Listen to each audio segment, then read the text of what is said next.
last year, so yeah. What else to leave with you? How's everybody doing? Andrew? Rebounding is such a point of emphasis for you, it always has been. Is it, on November 5th, is it too soon to kind of have an idea what kind of rebounding team you have? Or if so, do you kind of have a feel for that? Yeah, my feel's not real good right now. I think that Armando is long enough, he's gonna get some without jumping. Huff hangs around the basket and can get a lot of rebounds. Garrison works at it, but I'm really discouraged right now about the rebounding that we've gotten from the other guys. You know, in the, I think it was the scrimmage against Villanova, Christian had 2 and B-Rob had 1. And last year, out of those 2 spots, we had about 9.5 rebounds a game. So we're worried about that part, but we're still emphasizing it a heck of a lot. Just haven't gotten there yet. Is the potential there to kind of maybe satisfy you enough? I really Enough? don't know. Not enough, I know, because I like every one of them, but I think that they're continuing to work at it. We'll see. Roy, have you approached practice any different with this being an ACC game as an opener? I think there's more of a sense of urgency than it would be if it was somebody else, and that's not comfortable. You know, I don't like it, but it scares us every year. So we've got to play whatever they put in front of us. But particularly with such a new team, I think you have our stats in front of you. How many games has Garrison started? 52. All right, so Sterling Gibbs has started almost twice as many games as everybody on our team put together. Because if Garrison started 52, Leakey, did he start 1 game? B-Rob started a game. So he's got 69, but I think he's got 104 games. I think he's got 69 starts, and that's more than all of our guys put together at our level in the ACC playing at this level. So there is a greater sense of urgency about it because of that. What type of things have you asked of Garrison and your expectations of him this year? To do everything he did last year, just do it a little bit better, and then we're asking him to be a little bit more offensive minded, you know, take the shot more, but I don't want him to lose sight of what's the best basketball. I mean, yesterday he took a shot from 16 feet, and I forget who it was, Christian, or maybe it's Andrew.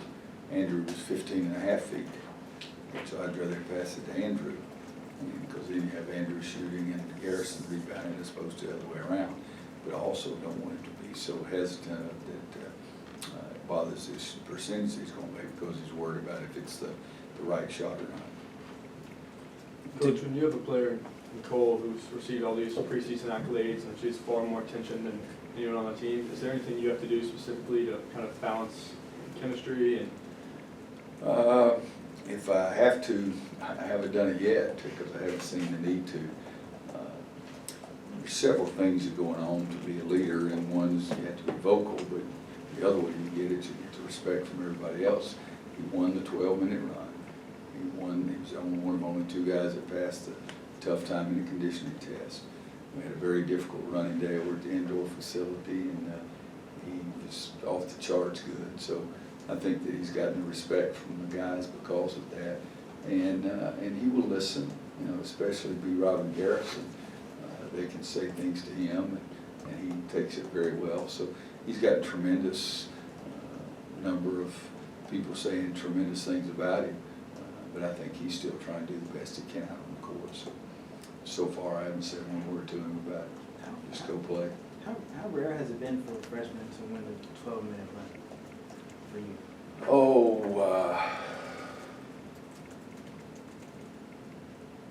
I don't know if I've ever had anybody win it before.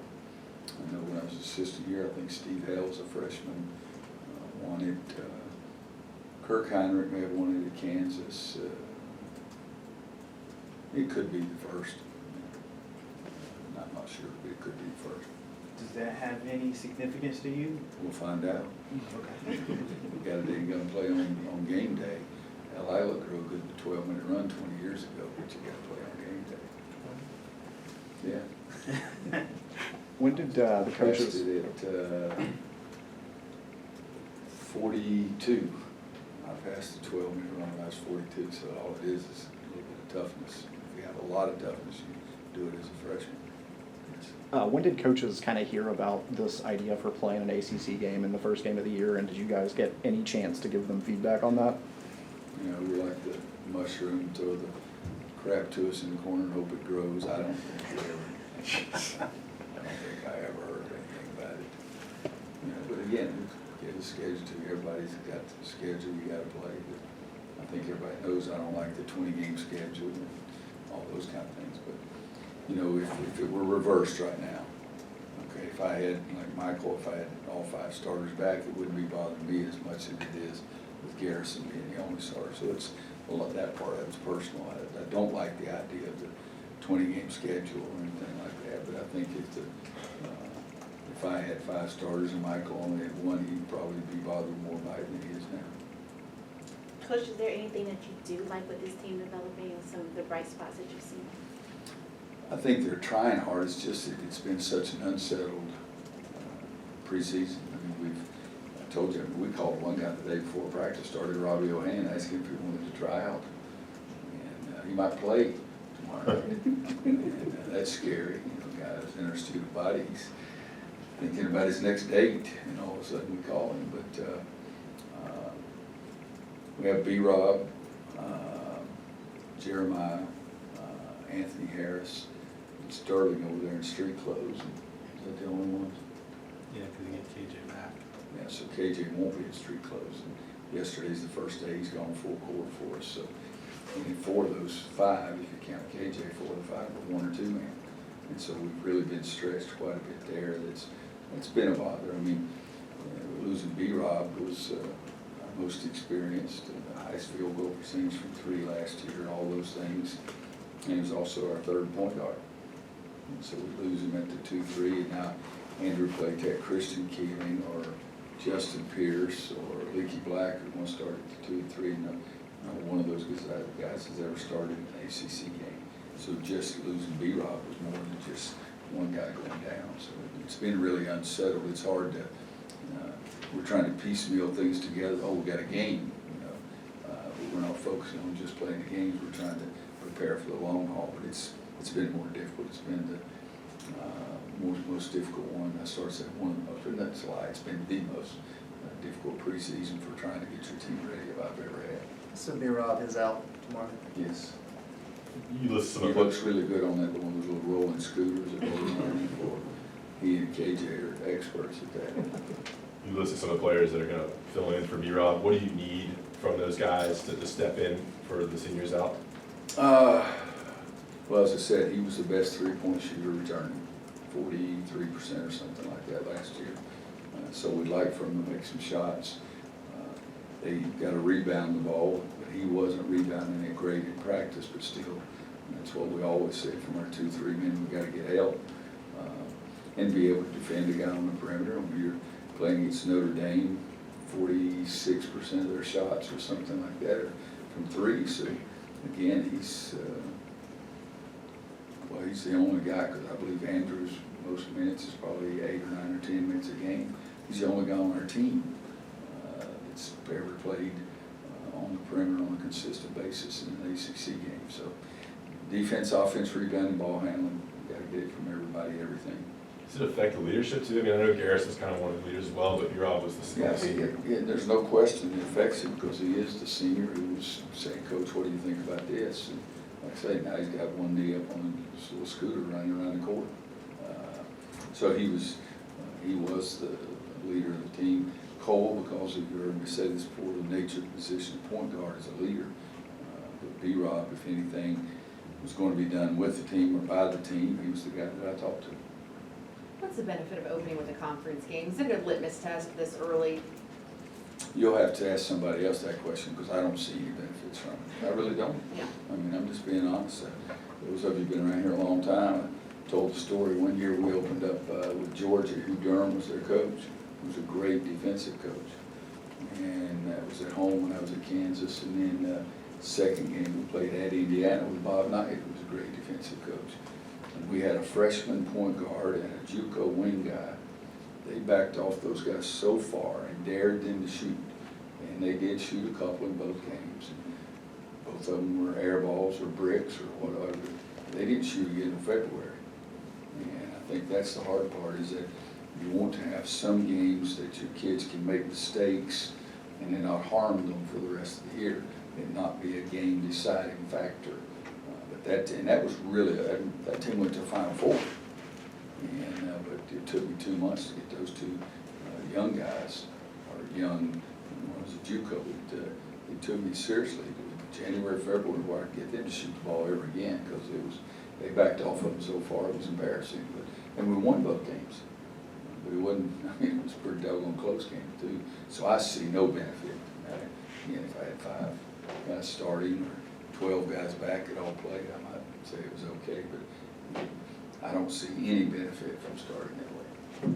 You appreciate more maybe the veteran elements you had the last few years now that you're in this situation? I think it's harder to appreciate it more than I did, because you've always heard me say I like having those veteran guys around who've been through it, and talent always wins, but experienced talent really wins. And experience can make up in a lot of areas for talent, early in the season, middle of the season, and late in the season. So yeah, it's, but you know, North Carolina's still gonna walk out there. We're gonna have 5 guys that can play, but I don't like having more guys on the sideline in suits than I do wearing uniforms. I know ankle injuries can range. In the house series, did Brandon Robinson's? I think it's really serious. Like I say, guys, he's riding around on a scooter. He's not walking. He's got a boot on and still riding around on a scooter. It looks like play school. He fits right in too.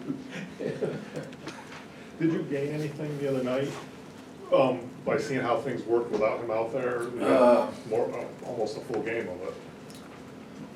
Not really. I mean, we didn't play very well, and we showed them a lot on tape, so we'll see how they bounce back, because we didn't necessarily do things that we really wanted to do.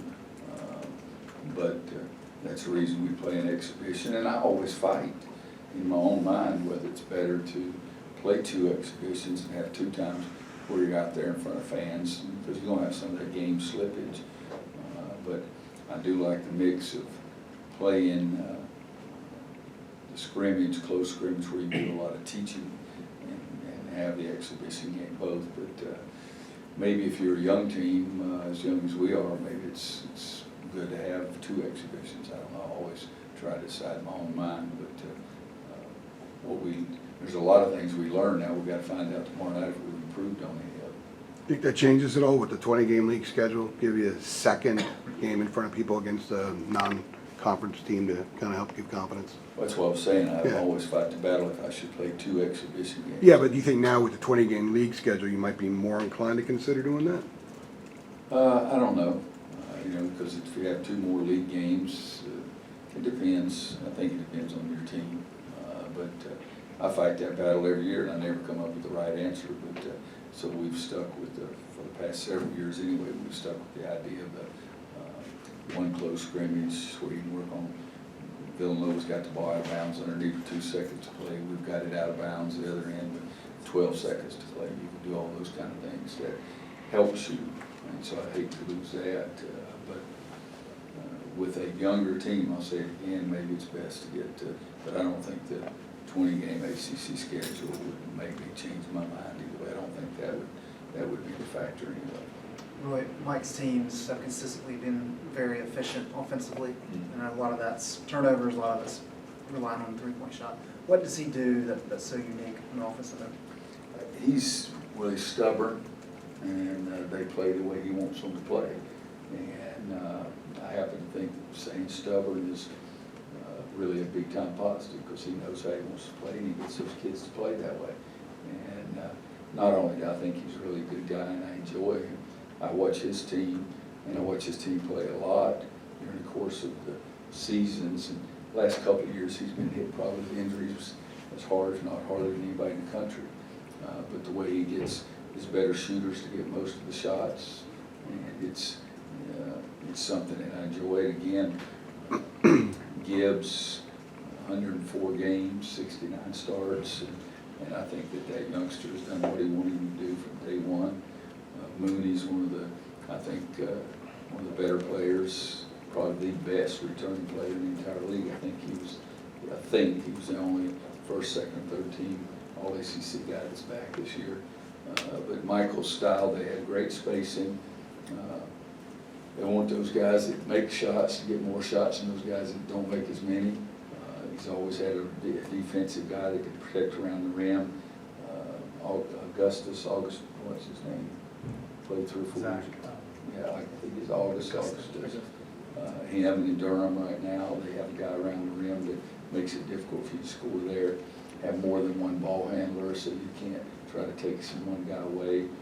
He's really a good coach. I've known Michael since he was a high school coach at DeMatha, one of Morgan Wood's assistants. But I don't say, when I say the stubborn, I say it in a very positive way, because these guys play the way he wants them to play.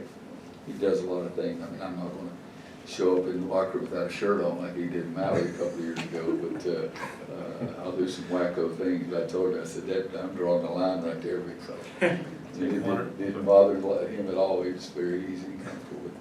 Take 1 or 2 more, and then we'll get Garrison in here. I know you were upset with the defense, but didn't want to say too much before you watched the tape. Did that make anything better on Friday? Made it worse. We just, I've got to understand, because we've been working so hard defensively. I went back and checked the practice plans from the last 3 years, and there are certain things defensively we worked on more this year than all 3 of those years put together. And so what it's done to us made us be a little farther behind offensively with their efficiency and their turnovers probably too. Coach, how do you, excuse me if you've answered this, I wasn't totally sure, but managing your younger kids playing Carolina basketball and the expectations that come with that, because the spotlight is on UNC all the time, with them going into the new season, and how do you kind of manage those nerves? I haven't done a very good job of it. Yesterday I just screamed at them. I don't know that helped either, but you know, one of the greatest feelings in the world is running out of that tunnel on game night. It's a pretty special thing.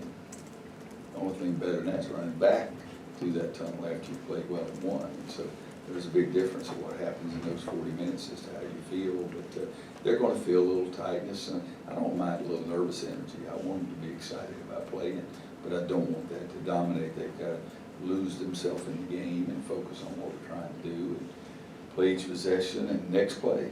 You can't be worried about missing a shot and then going down and can't find your man on defensive end of the floor.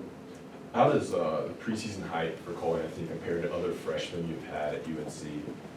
I mean, Harrison Barnes and Mr. Little? Well, nothing like those. I mean, it's 100 times more than those guys, because social media is so much more.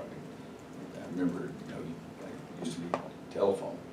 My God, now we've got 100 things, I don't even know what the hell they are. And so it's, I think, 100 times more than anybody else. You know, Harrison was 1, 2, or 3 in the country. But the social media now, it makes, well, it's nowhere near close. I mean, it's because Cole's been very successful at a very high level for a long time, but it's also because we're in a different world now too. Thanks, guys. Thanks, Roy.